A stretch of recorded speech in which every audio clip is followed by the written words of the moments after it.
Hey everybody, how is everybody doing? Back outside enjoying the weather, or at least what's nice about it today. They're calling for some really weird stuff, and then of course it's supposed to get hot and steamy. Speaking of hot and steamy and about relationships and so on and so forth, and I think that it's very important that persons who are visually impaired or who are completely blind take the time to really take the time to get to know somebody and take the time to really understand how that relationship is going to grow. They need to become friends first and foremost, and then take everything step by step at that point.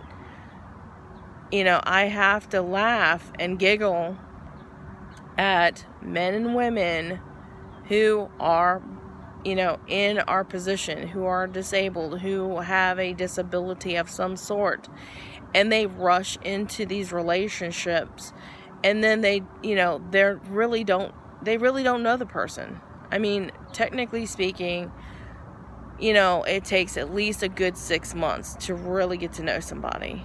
You really don't know anybody until you really get to know them for the full year. My suggestion is to take it slow, get to know each other. I mean, if you want to put a label on it and say, oh, this is my girlfriend, this is my boyfriend, whatever, then do it.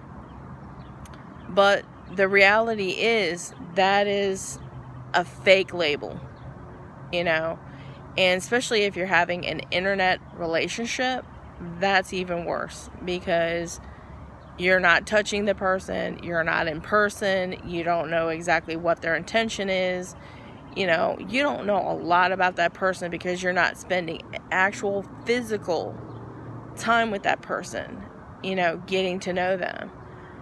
And a lot can reveal itself within a certain amount of time. So this time is a good time to kind of, lay down low and really get to know somebody. I mean, if you're that much in hot water that you have got to have a girlfriend in one conversation, then your pants are on fire, You really have an issue. Honestly, you do.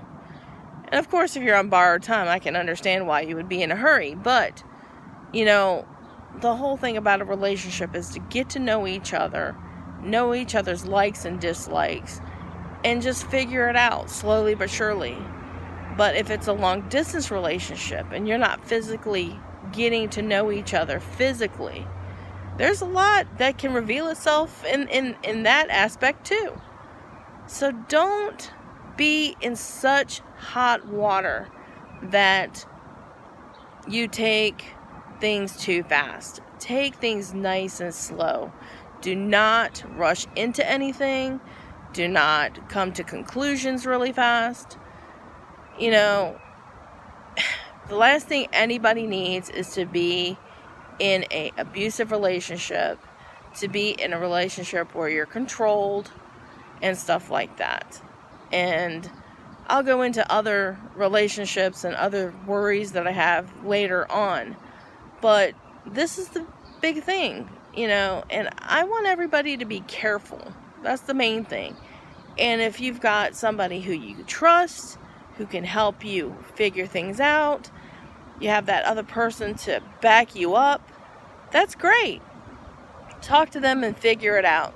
But don't rush into anything. Take your time. Become friends. Then become best friends. Then become more. But don't do it too fast. Thanks for listening. Thank you for reaching out. Thank you for subscribing to my video. And if you want, please share it with everybody else. I greatly appreciate that. And thanks for taking the time to watch my video. Thanks again. Bye-bye.